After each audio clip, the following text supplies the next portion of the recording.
Good evening, ladies and gentlemen.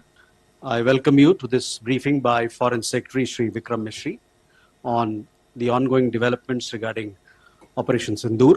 We also have with us Colonel Sophia Qureshi and Wing Commander Vyomika Singh for this briefing. With that, I hand over the floor to Foreign Secretary. Sir. Thank you, Ranveer. Good evening. Thank you all for joining for this briefing. You would have perhaps seen some information related to developments since late last night, early this morning, which has been put out by the Ministry of Defense. Just in case it has been missed, I will request Colonel Sophia Qureshi and Wing Commander Vyomika Singh to just update you and fill you in on the details. Thank you, sir. Operation Sindoor पर 7 मई 2025 को हुई press conference के दौरान भारत ने अपनी प्रतिक्रिया को केंद्रित, संतुलित और गैर उत्तेजक बताया था। यह विशेष रूप से स्पष्ट किया गया था कि पाकिस्तानी सैन्य ठिकानों को निशाना नहीं बनाया गया। साथ ही दोहराया गया कि भारत में किसी भी सैन्य लक्ष्य पर हमले का उचित जवाब दिया जाएगा।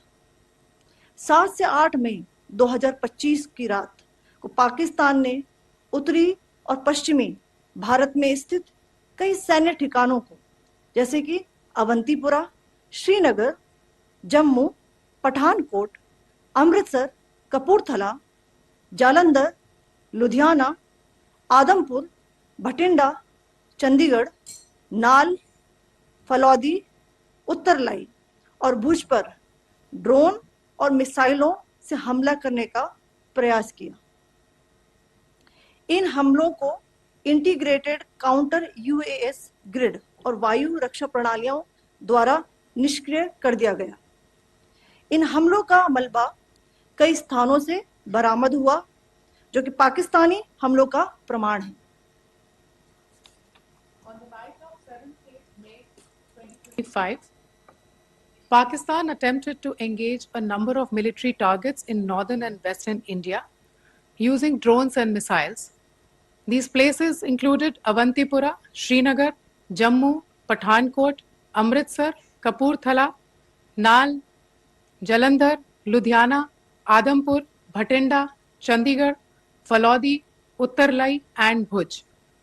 These were neutralized by the integrated counter unmanned aerial system and other air defense systems. The debris of these attacks is now being recovered from a number of locations that prove the Pakistani attacks. आज सुबह भारतीय सशस्त्र बलों ने पाकिस्तान के कई स्थानों पर वायु रक्षा रडार और प्रणालियों को निशाना बनाया। भारत की प्रतिक्रिया समान क्षेत्र में समान तीव्रता के साथ की गई। यह विश्वसनीय रूप से ज्ञात हुआ कि लाहौर में स्थित एक वायु रक्षा प्रणाली को निष्क्रिय कर दिया गया। Today morning, Indian Armed Forces targeted air defense radars and systems at a number of locations in Pakistan. Indian response has been in the same domain with the same intensity as Pakistan. It has been reliably learnt that an air defense system at Lahore has been neutralized. Pakistan ने नियंत्रण रेखा पर आकरण गोलीबारी की तीव्रता बढ़ा दी है, जिसमें कुपवाड़ा, बारामूला, उरी, पुंछ, मेंढर और राजौरी क्षेत्रों में मोर्टार और भारी तोपखाने का इस्तेमाल किया जा रहा है। Pakistan has increased the intensity of its unprovoked firing across the line of control using mortar and heavy calibre artilleries in areas in Kupwara, Baramulla, Uri, Poonch, Mendhar and Rajouri sectors in Jammu and Kashmir. 16 innocent lives have been lost, including 3 women and 5 children, due to the Pakistani firing. Here too, India was compelled to respond to bring mortar and artillery fire from Pakistan to a halt. Indian Armed Forces reiterate their commitment to non-escalation, provided it is respected by the Pakistan military. Jai Hind.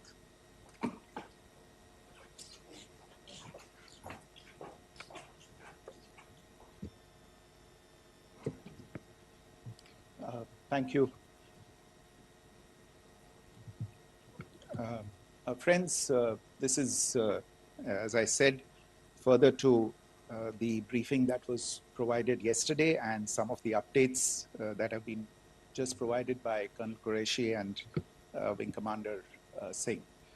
I thought that we would just put some of the aspects related to the events that started on 22nd April with the barbaric terror attack in Pahalgam into further context, because there is a certain amount of commentary that has happened with regard to the events since then. And more than the commentary, there has been a lot of disinformation that has been directed at us from across the border. So a few things that I would like you to keep in mind. First of all, there is mention on all sides of escalation. I think the first point that you have to keep in mind is the attack of 22nd April in Pahalgam is the original escalation. ये जो सिलसिला है जो हम देख रहे हैं आज की घटनाओं को लेके, ये 22 अप्रैल के पहलगाम के हमले से शुरू हुआ है. एस्केलेशन वहां पे हुआ है और उस एस्केलेशन का जवाब भारतीय सेना ने, भारतीय फौज ने कल अपने एक्शन से दिया है. Secondly, I want to invite your attention to the involvement of the group calling itself the Resistance Front in these attacks. I pointed this out yesterday that this is a group that is a known front for the well-known Pakistan-based terrorist organization, Lashkar-e-Taiba. The group has been reported earlier. I mentioned to you about the Indian authorities providing information to the UN 1267 Sanctions Monitoring Committee. And in fact, we are going to be meeting with the team again very soon, and we will be providing an update to the information that we have provided earlier. But what is interesting, दिलचस्प बात यह है कि संयुक्त राष्ट्र की सुरक्षा समिति में जब पहलगाम के हमले को लेके एक प्रेस वक्तव्य जारी करने की बात चल रही थी, तो आप सोचिए किस देश ने टीआरएफ का, द रेजिस्टेंस फ्रंट का उसमें मेंशन किया जाना, उसको अपोज किया, पाकिस्तान ने. This was after the fact that the TRF claimed responsibility for this attack not once but twice, within a few hours after the incident on the 22nd of April, and then again on the morning of 23rd April. And it is perhaps only after the full gravity of the incident was realized by its masters and handlers across the border that it was managed to back off from this claim. Obviously, that retraction doesn't convince anybody. तीसरी चीज जो मैं आपसे कहना चाह रहा था, और कर्नल कुरैशी और विंग कमांडर सिंह ने कल भी बड़े स्पष्ट शब्दों में और आज भी आपसे ये बात साझा की है. जो भारतीय रिस्पॉन्स है वो नॉन एस्केलेटरी है, प्रिसाइज है, सटीक है, मेजर्ड है और कंसिडर्ड है. Our intention has not been to escalate matters. We are only responding to the original escalation, as I said, and our response has been targeted, precise, controlled and measured. Only no military targets have been selected. Only terrorist infrastructure in Pakistan has been hit. Now, there are, as I said, a number of issues that have been raised in commentaries, and there's a lot of, as I said, unfounded disinformation and fabrication that has come from across the border. And I would just like to use this opportunity to set the record straight on some of these issues. The first of these is Pakistan trying to wash its hands off any and all involvement with terrorism. I think the Pakistani information minister said there are no terrorists in Pakistan. And I think he was challenged on that in the television program that he was appearing on. But even if I partially repeat myself from yesterday, I think Pakistan's reputation as the epicenter of global terrorism is rooted in a number of instances where concrete evidence is available, not just to India, but to governments and authorities and agencies around the world. There are several terrorist attacks around the world where Pakistani fingerprints have been found. I don't need to belabor the point with regard to this audience about where Osama bin Laden was found and who called him a martyr. Pakistan has also for decades pursued cross-border terrorism into India with impunity. And as I said yesterday also, in order to deliberately mislead the international community, they claimed that the terrorist Sajid Mir was dead. They came under pressure, and Sajid Mir was then brought back to life, arrested, and is now apparently in Pakistani custody. Pakistan is also home to a very large number of UN proscribed as well as UN proscribed terrorists, as well as terrorists proscribed by a number of other governments in the world, including, of course, the Lashkar-e-Taiba and the Jaish-e-Mohammed, as well as their leaders, Masood Azhar and Hafiz Mohammed Saeed. आपने देखा होगा हाल ही में पिछले ही कुछ दिनों में पाकिस्तान के रक्षा मंत्री और उनके पूर्व विदेश मंत्री दोनों ने इस बात को माना है कि पाकिस्तान का ऐसे ग्रुप्स के साथ जो रिश्ता है वो क्या रहा है. Both the defense minister and the former foreign minister of Pakistan, I think they've done a more eloquent job of this than I could ever do in terms of describing their country's implication in international terrorism and their involvement in housing these kinds of groups. दूसरा जो विषय है वो है पाकिस्तान का जो एक दावा है कि एक इंटरनेशनल impartial investigation होना चाहिए, एक joint investigative committee होनी चाहिए. These calls for jointly investigating this heinous and barbaric attack in Pahalgam. Again, I think you know the history well on this. You know the track record well, and it is not a bright track record insofar as Pakistan is concerned.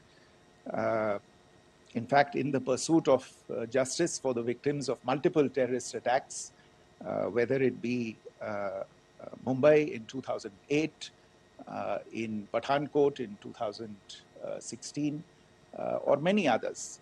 But in particular for these two attacks, India had offered to cooperate. India provided forensic evidence and urged Pakistan to bring the perpetrators of these attacks to justice. We, in particular with regard to the Mumbai attacks of 2008, where a Pakistani Lashkar-e-Taiba terrorist was captured alive, India provided extensive information and evidence related to the involvement of Pakistani terrorists in this attack. Cases were registered, but you are all aware that these cases have not progressed despite the formation of judicial teams, etc. And Pakistan has consistently stonewalled all efforts to move the investigation along. In fact, with regard to the Pathankot attack as well, a joint investigative team was formed. We gave access, unprecedented access, I should say, to Pakistani team to the site of the attack. Details of call records data and DNA, etc., were shared with Pakistan. We had shared with them details related that we had been able to access to the addresses of terrorists. We presented evidence against the office bearers of Jaish-e-Mohammed who had conspired in the attack, and the handlers of the terrorists who facilitated them and guided them in. But there has been no movement on this.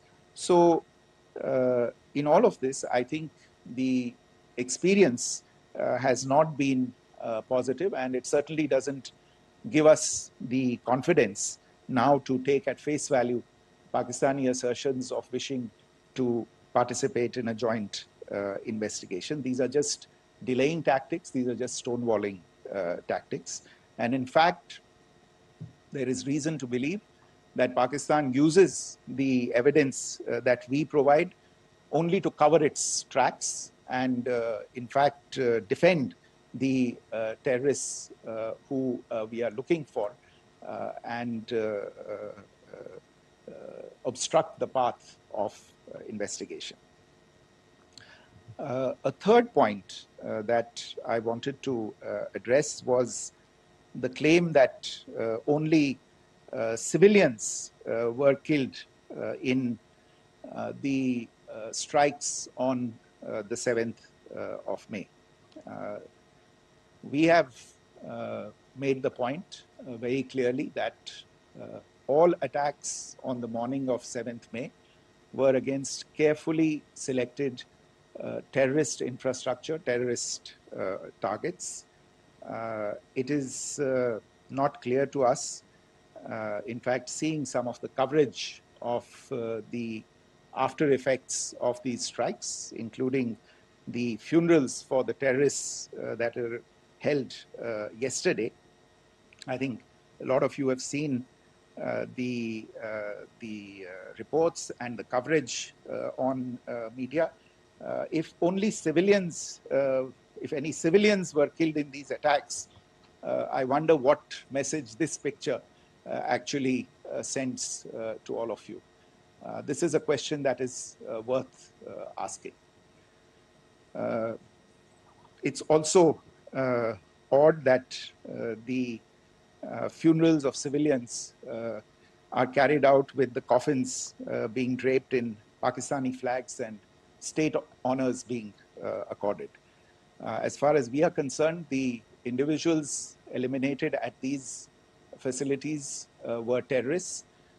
Giving terrorist state funerals may be a practice in Pakistan. Doesn't seem to make much sense to us. Pakistan has also claimed that India deliberately attacked religious sites. This is completely false again.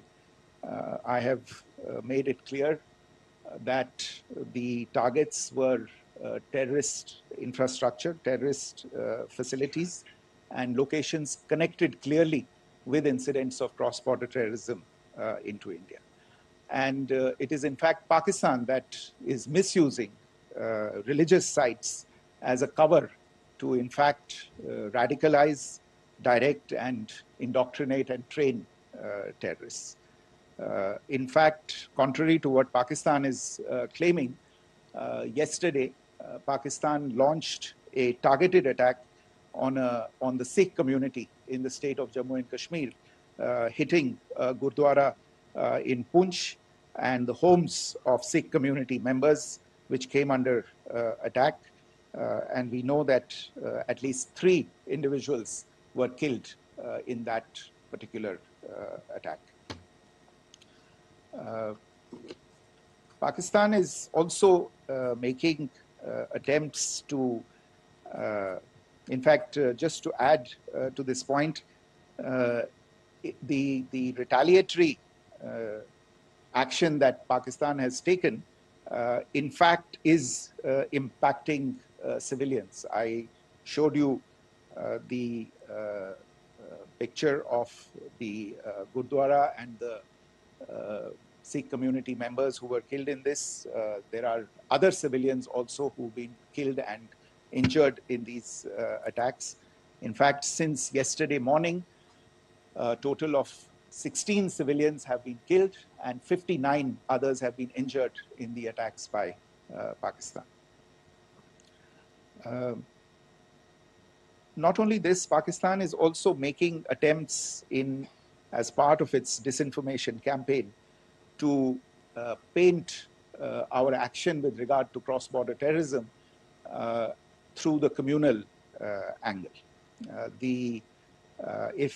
If that is the issue, then I think I can do no better than to cite or point you in the direction of the Pakistan Army Chief's speech of 16 April 2025.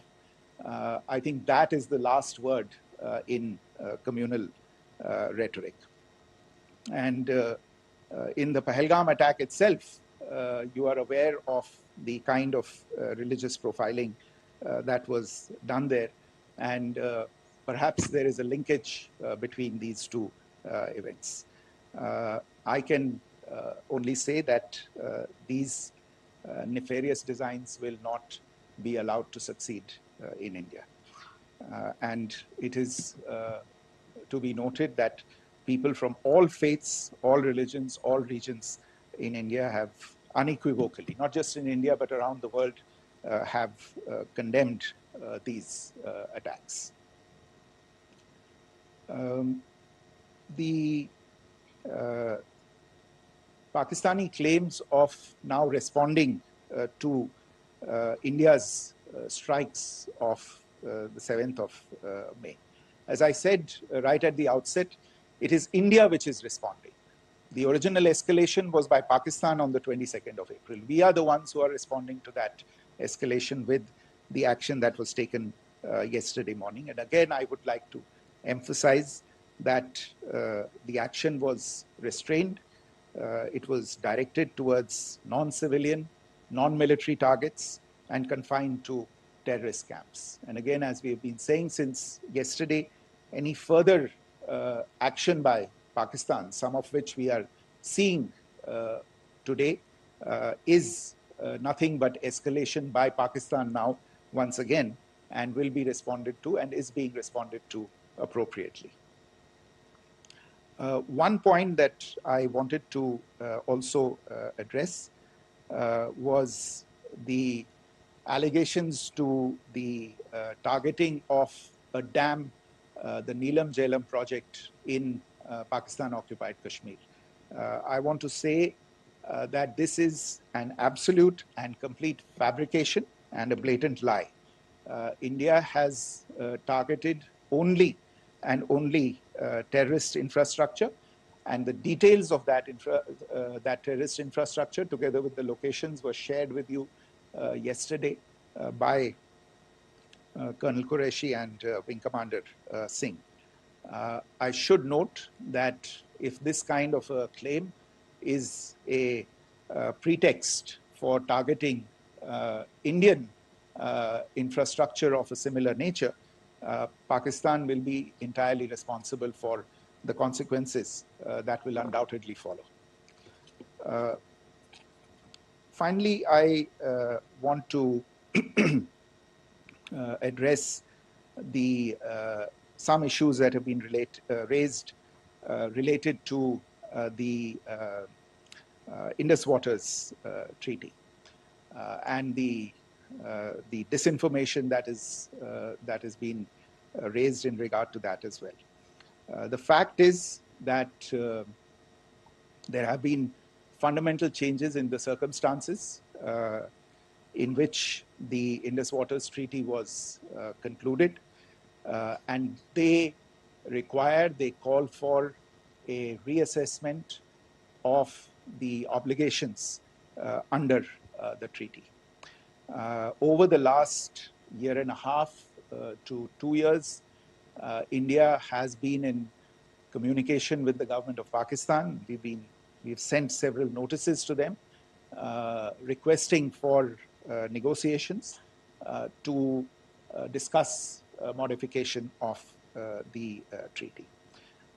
India has for 6+ decades now honored the treaty, even during periods when Pakistan imposed multiple wars on us, and even when relations were adversarial.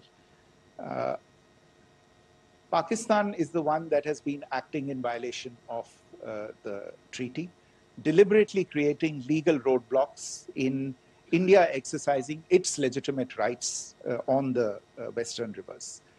Any projects that India sought to build on the eastern rivers, and even on the western rivers, which we are allowed to by the treaty, were always challenged by Pakistan, thereby hampering our rights to utilize our legitimate waters under the treaty. In fact, if you see the preamble of the treaty itself states that the treaty was concluded in a spirit of goodwill and friendship. Mark those words, concluded in a spirit of goodwill and friendship. ये भारत का धैर्य और भारत की सहनशीलता है जो 65 साल से हम इतनी प्रोवोकेशन के बावजूद इस ट्रीटी को निभा रहे हैं. However, as has been made clear earlier as well, Pakistan has not responded to our requests to enter into negotiations for a reassessment of the obligations under the treaty. A number of conditions have changed. This is a treaty that was based on the engineering techniques of the 50s and the 60s. We are living through the first quarter of the 21st century. Technological changes and technological advancements have to be taken into account. There are demographic changes. There are climate changes that have taken place. There is the imperative of clean energy. And of course, the terrorism that Pakistan has wreaked in the state of Jammu and Kashmir itself has hampered India's ability to exercise its rights under the treaty. Pakistan's persistent refusal to respond to our requests to enter into government-to-government negotiations on the modification of the treaty is, in a sense, itself a violation of the treaty. And therefore, India has taken the step of putting the treaty in abeyance until Pakistan abjures irrevocably its support for cross-border terrorism. Maybe I'll stop there. I mentioned earlier yesterday as well that this is an evolving situation. I would therefore ask all of you to be considerate and restrained. It will not be possible for us or my colleagues from the armed forces to share operational details at this point in time. Beyond that, if you have any questions, may I have time for only a few, and I'll try to answer those questions. Okay, I give the floor to Rishabh.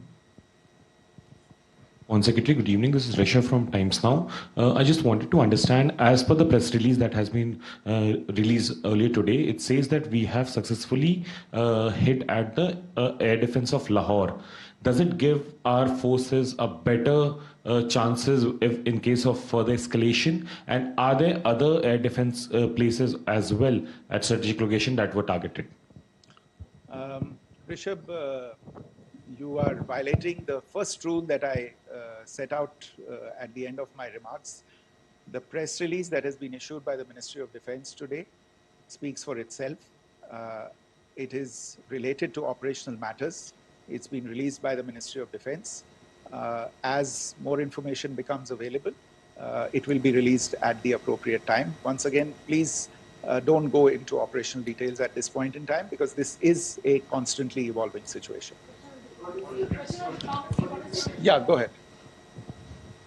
Foreign Secretary Smita Sharma, just wanted to ask, the Pakistani Minister Ishaq Dar in an interview has claimed that the national security advisors of India and Pakistan have spoken to each other, if you could confirm or deny, and is complete severance of diplomatic ties with Pakistan also on the table? I have no information with regard to contacts between the two national security advisors. Insofar as diplomatic relations are concerned, you've seen the steps that were announced in response to the following the meeting of the Cabinet Committee on Security on the 23rd of April. There are no further steps that are under consideration at this moment in time. Here, go ahead. Foreign secretary, मेरा नाम मनीष है, मैं TV9 Bharatvarsh से हूं, और आपने खुद ही बताया कि कितना मिस इन्फॉर्मेशन क्रॉस बॉर्डर से आ रहा है, बल्कि ऐसा लग रहा है जैसे पाकिस्तान के प्राइम मिनिस्टर और डिफेंस मिनिस्टर तक भी प्रोपेगेंडा करने में मिस इन्फॉर्मेशन में आ गए हैं।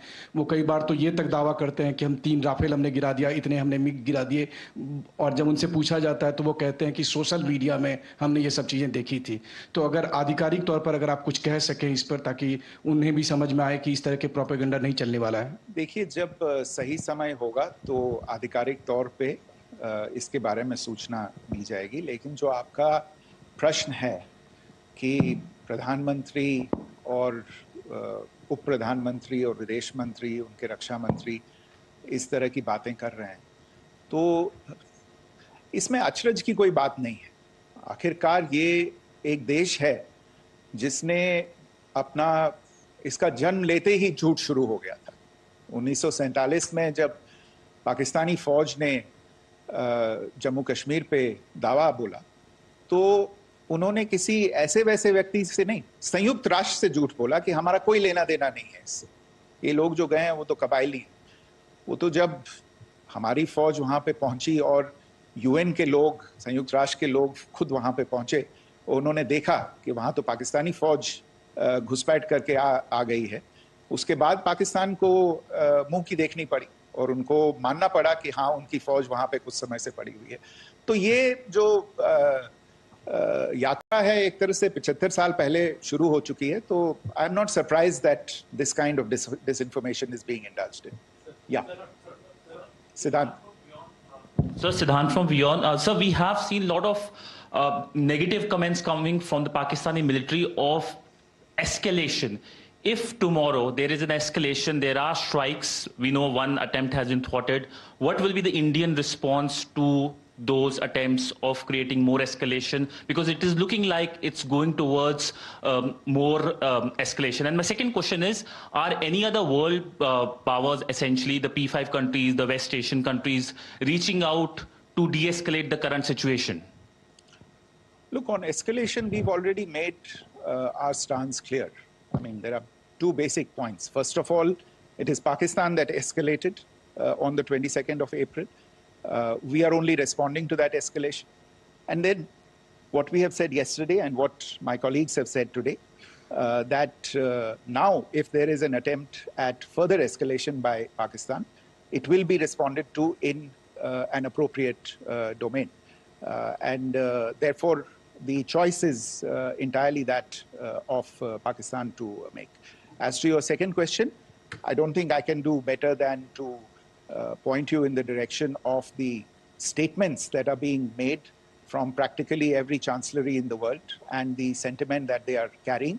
That sentiment essentially, and for the major portion, is support for the government of India in the context of the condemnation of the terrorist attack in Pahalgam on the 22nd of April. There is wide recognition of the government of India's right to respond to these attacks in self-defense, and of course, a desire to ensure that there is not further escalation. I think these statements speak for themselves. Yeah. Sir, this is Mosami from India Today. Now, in the all-party meeting, we have learned that the defense minister has said that, in the Operation Sindoor, almost 100 terrorists were killed. Would we have any details about what is the number like, and also about if there were any big faces, masterminds, terrorist masterminds who were in fact killed? There is also a report that Masood Azhar's family's 10 members have been killed, and Rauf Asghar, who was actually the mastermind of Pulwama, he's also been badly, severely injured. I don't have information at this point in time to share with you on these issues. But as I said, I think, there is so much information out there on television, in the news media, in social media, that it sometimes looks like a long time has passed since this. Please understand that slightly over 36 hours only have passed since this operation was undertaken. Let us have some patience. Information will come out. It will be shared in due time. Shruti. Thank you, Foreign Secretary. Shruti Ranjan from Bloomberg. Sir, could you give us any understanding whether India has moved the IMF or the World Bank to kind of, sensitize them about the the bailout that Pakistan has, and the kind of stuff that the Pakistan government is doing? Look, we have an executive director at the IMF. Tomorrow there is a meeting of the board of the IMF, and I'm sure that our executive director will put forward India's position. The decisions of the board are a different matter.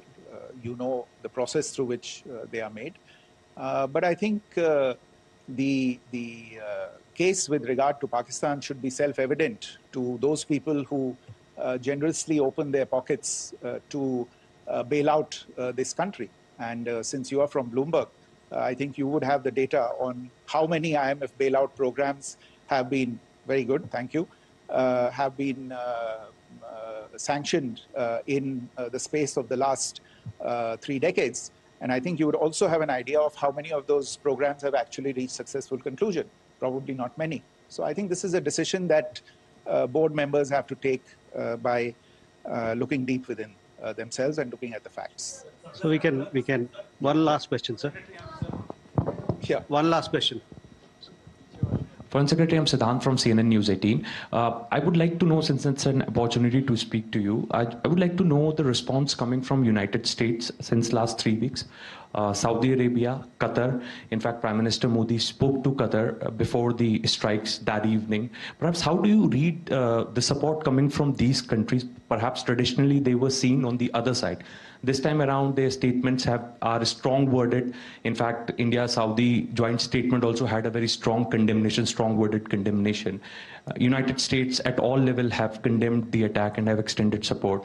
In fact, Saudi Deputy Foreign Minister is in India. He just met EMS Jaishankar. Also, if you could shed some light on his visit, his meeting with EMS Jaishankar. In fact, we have also been told that he met Prime Minister Modi. Thank you. Look, all the countries that you named and many others, we have been in touch with them. The Prime Minister has spoken to a large number of world leaders. A large number of world leaders have called him, as have called the External Affairs Minister. As we speak, there are conversations going on today as well with world leaders. And your assessment or conclusion of the general tenor of these messages is very much on point. And I think this is a recognition of the fact, firstly, of the barbaric nature, the unprecedented nature and character and features of the attack in Pahalgam, and a recognition of India's right to respond to this. And also a recognition of the fact that in responding, we have been nothing but responsible and have done so in a restrained, in a measured, and in a non-escalatory manner. I think that counts for something. People have taken that into account, and that is what is explaining the kinds of reactions that we are seeing. And we appreciate the sentiments and the statements that have been made by the vast majority of world leaders. Yes, the Saudi Minister of State for Foreign Affairs is in Delhi. He had a meeting with the External Affairs Minister earlier today. I don't have further details at this moment, but if there are details, the ministry will share them at some point with you. Thank you. I think that's all we have time for today. We'll join you again soon. Thank you all. Thank you.